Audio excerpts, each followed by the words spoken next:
Hey guys, it's Dylan from Clueless Gamers or Yu-Gi-Oh! Everything, and welcome back to another Yu-Gi-Oh! Video. For those of you that don't know that we're expecting to see the Seto Kaiba video, the video that blew up, you will get to see it. Just wanted to make a quick announcement. This is on a different channel than it was originally uploaded. This is my backup channel. It's a secondary channel that I just created this week. For those of you that don't know, my Kaiba video was taken down by Nihon Ad Systems. It was the same company that happened to take down Yu-Gi-Oh! Pro and Dev Pro and those dueling network sites this week. So they went on a rampage a couple weeks ago, and they took down a lot of things. So I thought it was kind of unfair. I thought fair use protected it. Reached out to YouTube, and they did absolutely nothing, as I guess you can kind of guess at this point. But I'm gonna re-upload the video. Now what I did is there are no clips. There is no Yu-Gi-Oh! Music. I'm using like copyright-free music. And all the images are fan art. 3 people reached out to me: Sayaka, Kamishiro, Anna Draws, and Mr. Greatness. I cannot thank you 3 enough. I will leave their descriptions down, their channels, their DeviantArts, all down in the description below. Thank you guys so much. The art came out great. I reached them. They all reached out to me about possibly doing fan art after I got the strike. I got back to them, and in like I said you only have 4 or 5 days. If you could draw Yuya and Kaiba, I would love it, and that's what they did, and it came out, I think, terrific. I'm not an artsy person at all, so whenever someone can make fan art, it really just is over my head. So I cannot thank you guys enough for reaching out to me. So definitely check them out. They're wonderful people. And so if you were expecting a really great video, great quality, not really going to have it, because again, there's really no Yu-Gi-Oh! Music. I like to use themes that kind of fit with what the tone that I'm saying, and I thought the music I used in this video was well done last time. There's no clips either. I'll have a 10-second black screen saying what episode I'm referring to, and you're more than welcome to look up that episode yourself. Now, when I made this theory, it was about episode 90 in Arc 5. I thought it had the potential to go 180 episodes. I knew it was still a long shot, this theory. We're at episode 114. We know there's only about 30 episodes left. This theory is not coming true. I'm well aware of that, but I'm just kind of re-uploading it for nostalgia purposes. A few people said they wanted me to send it to them because they didn't get a chance to see it, and this was the video that I'm well aware brought so many of you to my channel, and so many of you great people to the community on my channel. So this video I felt I really should give an upload to and a re-upload to. So it's the same original audio that was used, just no clips, no music, and no pictures, but the fan art will more than suffice. So that's pretty much it. I thank you guys so much for watching, and I hope you enjoy my theory that Seto Kaiba is the main villain in Yu-Gi-Oh! Arc 5. Hey guys, it's Dylan from Clueless Gamers, and welcome to another Yu-Gi-Oh! Video. Now this one is a bit different. I have done all top 5 lists previously, but decided it was an appropriate time to roll out my first Yu-Gi-Oh! Theory video, I guess you could call it. And obviously by the title it has to do with the current Yu-Gi-Oh! Anime, Yu-Gi-Oh! Arc 5. Now I'm sure a lot of you are thinking, what the hell is this guy talking about? Seto Kaiba, the main villain in Yu-Gi-Oh! Arc 5? Kaiba hasn't even been mentioned in the show. Well, this is why I love theory videos, and I hope to convince a few of you that my thoughts on this are not as outlandish as they may initially seem. Now, this video will contain plot spoilers up to episode 97, so if you don't want any spoilers on Arc 5 and are waiting to watch it, I suggest stopping the video here and coming back to it when you have delved into Arc 5. Anyway, as always, let's get right to the theory that Seto Kaiba is the main antagonist in Yu-Gi-Oh! Arc 5.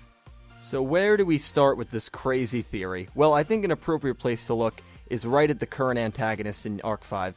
It's probably safe to say that if you asked 100 Yu-Gi-Oh! Fans, 70 of them would say Ryo Akiba is the main villain, 10 of them would say it's his son Reggie, and 10 of them would say it's Yuya's dad Yusho. At least besides Ryo, those are the other 2 prominent names I have seen among forums and Yu-Gi-Oh! Fans. Then the remaining 10 would probably pick some crazy character that has yet to make an appearance, or someone that would make no sense like a Serena or Sora. Then again, I guess I have no right to say a character makes no sense, since I am one of those remaining 10 people picking a seemingly random villain in Kaiba. Anyway, why did I just do that? Well, to highlight that many people would assume Ryo Akiba is the main villain. After all, he seems to fit the case. He's extremely vague, not much background, he seems to be behind Academia's invading of other dimensions. However, I have suspicion that Ryo Akiba is not the one in charge, but more of a figurehead, a puppet, if you will. I find it extremely interesting that everyone refers to him as the Professor, and not with a more prestigious term like Chancellor or even Dean, Master. Professor is a stout term, don't get me wrong, but it reminds me a lot of Professor Kronos from GX, which is a fair comparison since this is based off the Duel Academy from GX. But forget the Professor comparison. Ryo Akiba really reminds me of Chancellor Shepard, who is also the head of his own respective school in GX. The resemblance and even the roles they both take on are very similar, except Shepard wasn't a psychotic maniac trying to make all the dimensions unite by destroying cities and murdering people. But anyway, you get the point. I'll get back to this point in a little bit. Right now I want to spend some time talking about how Kaiba ties into all of this, and kind of make both points merge towards the end. So where to start with good old Blue Eyes White Dragon lover Seto Kaiba? Well, I guess I'll address some critics first. I'm sure a good amount of you are probably thinking Seto Kaiba, or any Duel Monster character for that matter, have no dimension of their own, assuming they don't exist in Standard, and Kaiba is way too major of a character to be brought into the show. Well, Yu-Gi-Oh! Has never been known to use any cameo appearances from previous series, but Arc 5 has completely changed that dynamic. We have had 2 major characters in 5Ds, 2 from GX, and so far only 1 confirmed from Zexal, but I would be shocked if we didn't get a second major Zexal character announced in the upcoming weeks. The character from Zexal is Kaido. Besides the protagonist Yuma, was probably the most important character in the show. Jack Atlas from 5Ds, besides Yusei, probably the most important character. Asuka Tenjoin from GX, besides Judai, probably the most important character. Okay, I couldn't even get through that line without laughing, but you get the picture. Besides GX, TV Tokyo has not shied away at all from the idea of bringing major characters into the show, so I do not think Kaiba is too big of a character for them to bring in. In fact, from a business standpoint, this is a genius move what TV Tokyo is doing. All the fans who maybe have stopped paying attention to Yu-Gi-Oh! Could very well rewatch this anime just for these cameos. If you loved Edo or Asuka from GX, or just GX in general, and here they'll be in Arc 5, it will definitely make people want to watch Arc 5. Duel Monsters was obviously the most popular show, and fans that haven't paid attention in a decade hear Seto Kaiba and maybe a Joey Wheeler are returning, they would go crazy. This is a genius and well-implemented business move by TV Tokyo, and I see no reason from that perspective why you wouldn't have Duel Monsters characters appearing in Arc 5 at some point. Now, the next criticism against this theory is probably the timeline. It makes sense that there are 5Ds, GX, and Zexal characters because they each have their own dimension, while Yuya and company have their dimension in Standard. Now, here's where it gets very dicey. The Yu-Gi-Oh! Timeline is a nightmare to try and figure out. After Arc 5 ends, I do plan on doing one of my Yu-Gi-Oh! Videos in depth explaining the timeline, but for now, I guess this is a bit of a preview. So, 4 dimensions, right? Well, maybe not. Here's what Bastion Masawa has to say in Yu-Gi-Oh! GX episode 147.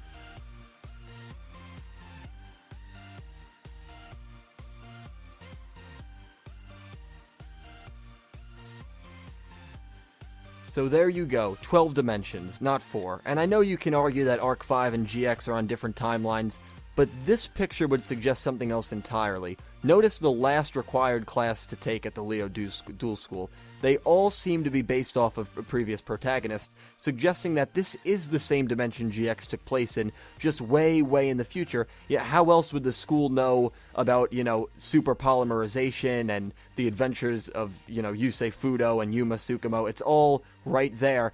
And so, unless 8 dimensions magically disappeared, I have a feeling that maybe they're minor dimensions, and maybe the 4 major ones are the ones Academia is targeting.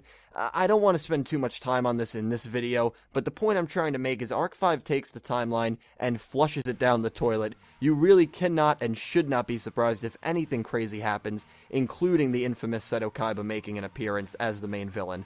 So now, why do I think Seto will be a villain? Well, some of the stuff he says in the original anime sounds very evil. Take a listen.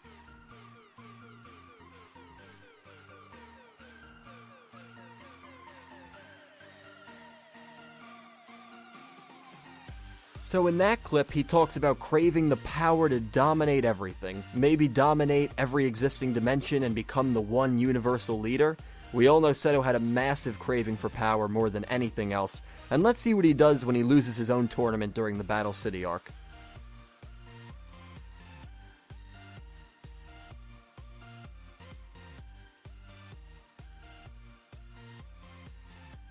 Blows up his own island, almost killing everyone on it, including himself and his younger brother, and then maniacally laughs about it as he flies away. I don't know how I didn't realize how dark Seto actually is. Unstable and power hungry. I think you guys see what I'm getting at. Before I give what I think is the key to linking this entire theory, I want to show you one other clip from the original Yu-Gi-Oh! This one is from the very first episode, actually.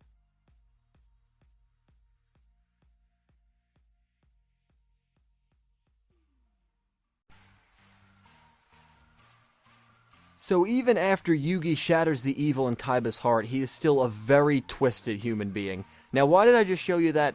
Well, it's very important to note that as far as we know, the main characters Yugi, Judah, Yusei, and Yuma do not appear on these alternate timelines, meaning their accomplishments and effects they had on characters do not exist. So in an alternate dimension, Yama Yugi never destroys the evil in Kaiba's heart. You've seen the clips I showed you demonstrating how unstable and power-hungry a Kaiba that had a mind crush from the Pharaoh is. Imagine a Kaiba that never had that evil destroyed. Okay, so here it is. Finally, in my opinion, the missing piece of the puzzle. We have to think, what are the Academy's true motives? In Arc 5 it's clear, unify all dimensions peacefully or by forceful invasion. But I have to ask, what was the Academy's purpose in GX? Just to train new duelists and make them professional, right? Well, that's what I've always believed, and that's what you're led to believe, unless you catch this one line from Chancellor Shepard during the final episode of Season 3.